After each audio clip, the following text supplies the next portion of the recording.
រនីនេះគឺមានតែជីវិតនេះមួយនៅក្នុងបេះដូងតែចង់បានជីវិតក៏ក្តៅដូចជាភួយពេលខ្លះខ្ញុំដើរក៏ខ្យល់មិនដឹងថារស់របៀបណាខ្ញុំបាច់ជាអស់យកបោចាប់ជើងលឹបចង់ជលសាខ្ញុំសប្បាយចាប់យកខ្យល់គប់ចូលមកឈូចូលមកឆាខ្ញុំចង់រស់ដោយមោទនភាពដោយជួបថ្ងៃអន្សាតែអ្នកមិនយល់លេជីវិតនៃខ្ញុំដូចជាប់ក្នុងព្រំអ្នកពិភពលោកនេះសម្រាប់ខ្ញុំគឺជាគុកដាត់ចិញ្ចៀងមកក្តីប្រាថ្នាដែលខ្ញុំនេះចាប់រលាយបាត់ទៅជាខ្យល់ពួកគេនិយាយគេចង់បំភ្លៃបន្សល់ឲ្យខ្ញុំនៅកង្វល់ខ្ញុំមិនញញឹមសម្ដីគេគឺសិនតែជាការសំណងខ្ញុំសោកទាំងវើអ្នកទៅជារត់ពុកវិញទៅដោយល្បិចកលគេលេងយើងដូចជាល្បាយហើយជួនយើងឲ្យទុកខ្សោយហើយយកដុល្លារមកទិញខ្វល់ឲ្យចាត់ទុកថាជាអំណោយសួរថាពិភពនៅមានន័យសម្រាប់ពួកខ្ញុំដែរឬទេខ្ញុំវិនិច្ឆ័យខ្ញុំកាត់សេចក្តីដោយការយកត្រីទៅពួកគេ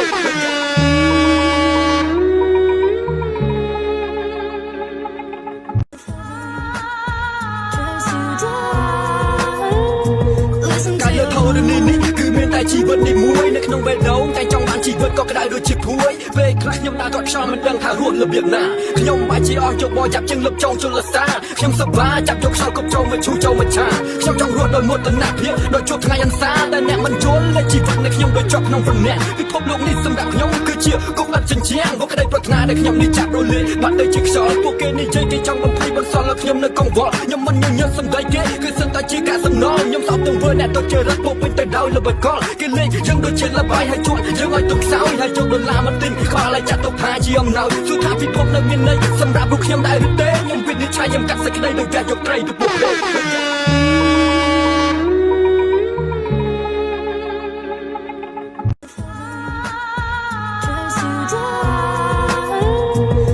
ការយកធរនីនេះគឺមានតែជីវិតនេះមួយនៅក្នុងបេះដូងតែចង់បានជីវិតក៏ក្តៅដូចជាភួយពេលខ្លះខ្ញុំដើរក៏ខ្យល់មិនដឹងថារស់របៀបណាខ្ញុំបាច់ជាអស់យកបោចាប់ជើងលឹបចង់ជលសាខ្ញុំសប្បាយចាប់យកខ្យល់គប់ចូលមកឈូចូលមកឆាខ្ញុំចង់រស់ដោយមោទនភាពដោយជួបថ្ងៃអន្សាតែអ្នកមិនយល់លេជីវិតនៃខ្ញុំដូចជាប់ក្នុងព្រំអ្នកពិភពលោកនេះសម្រាប់ខ្ញុំគឺជាគុកដាត់ចិញ្ចៀងមកក្តីប្រាថ្នាដែលខ្ញុំនេះចាប់រលាយបាត់ទៅជាខ្យល់ពួកគេនិយាយគេចង់បំភ្លៃបន្សល់ឲ្យខ្ញុំនៅកង្វល់ខ្ញុំមិនញញឹមសម្ដីគេគឺសិនតែជាការសំណងខ្ញុំសោកទាំងវើអ្នកទៅជារត់ពុកវិញទៅដោយល្បិចកលគេលេងយើងដូចជាល្បាយហើយជួនយើងឲ្យទុកខ្សោយហើយយកដុល្លារមកទិញខ្វល់ឲ្យចាត់ទុកថាជាអំណោយសួរថាពិភពនៅមានន័យសម្រាប់ពួកខ្ញុំដែរឬទេខ្ញុំវិនិច្ឆ័យខ្ញុំកាត់សេចក្តីដោយការយកត្រីទៅពួកគេ